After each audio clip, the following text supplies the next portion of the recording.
Operations within the country still continue. We want to give an update on operations on criminal gangs in Mbarara, where 8 suspects who were actively involved in staging illegal and fake roadblocks within the Ruizi region, Mbarara, and the neighboring districts were actually arrested.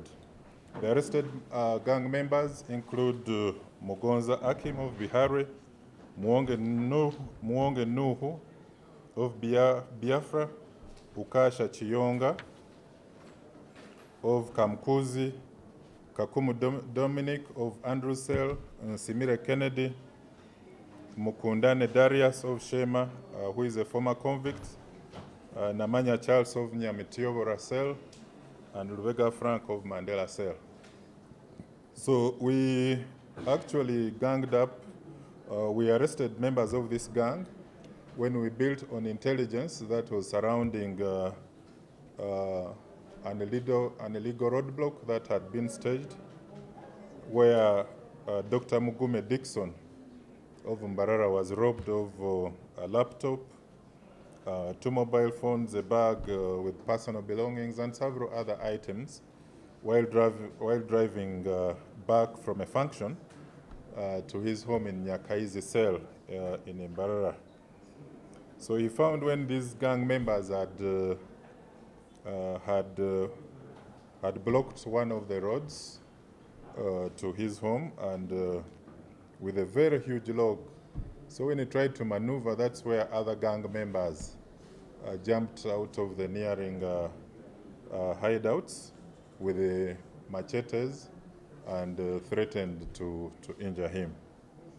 So we managed to track down, using intelligence, these gang members, and we recovered exhibits, several pangas which they had hidden in the ceiling of their criminal hub where we got them. We got them with several SIM cards from stolen mobile phones. We got them with the Techno smartphones and a motorcycle Bajaj registration number UEW139D. So this operation was very successful, and most of the hardened criminals are those who are looking at armed robbery as a way of survival. Amongst these ones, we have repeat offenders and former convicts as well. So we pledge to continue with these operations, not only in Mbarara but countrywide, against violent armed gangs and associates who pose serious threats of safety and security in respective communities. Our police in Buikwe also arrested a husband for pouring hot water in the wife's genitals for alleged acts of infidelity. So our territorial police in Ngogwe, Buikwe district, has in custody a one Mugerwa Muhammad, a 29-year-old border rider of Bulenga village, Chikwai parish, for the aggravated torture of his wife, Nakazi Gertrude, 25-year-old resident of Chikwai village. The husband suspected the wife of infidelity after she spent a night outside her marital home on the 19th and returned the following day of 20th at around 9 p.m. The suspect developed an intention of inflicting serious injuries on the wife in an act of vengeance. So he timed when the wife was deep asleep, boiled hot water and poured it in the genitals of the wife, causing very serious injuries and lacerations on her private parts and body surroundings. The victim screamed for help and she was rushed to Kawolo Hospital for treatment, and the husband arrested. At least we've checked on the hospital, and we are told that she's out of danger and has been advised to undergo a CT scan to establish the extent of injuries.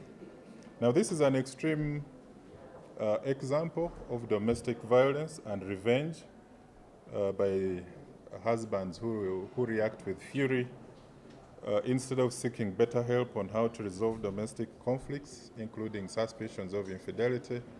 He went to the extreme of pouring hot liquid on the genitals of the wife. Of course, we've guided here on the dangers, of course, how revenge does not work out in many instances. When you seek revenge,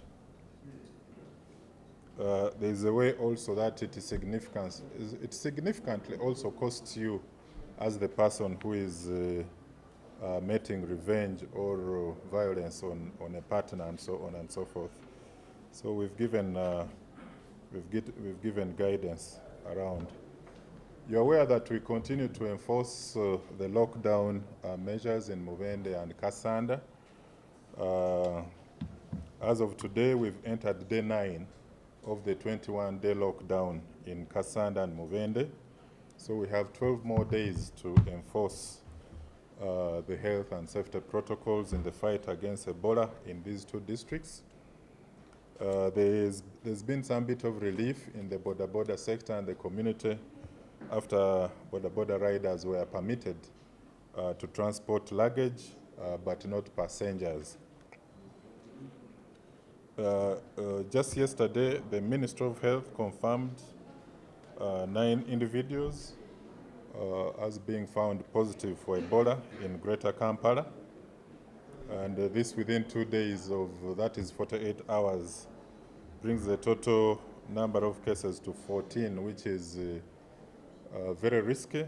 We all know how devastating Ebola can be. It is not like COVID-19. So we continue to call upon residents in Kasanda, Mubende, and the general public to comply with the health SOPs, proper hygiene, social distancing, and also ensuring that you regularly don't touch your faces, open areas, and continue to wash your hands with the soap, detergents, and so on. So from the side of the joint security agencies, the message is still clear for people to follow the lockdown restrictions and comply fully to help in the fight against Ebola-19. The returns for last week, 318 motorcycles were impounded, and 25 motor vehicles were also impounded during the course of the week. Number of defaulters of curfew guidelines, we had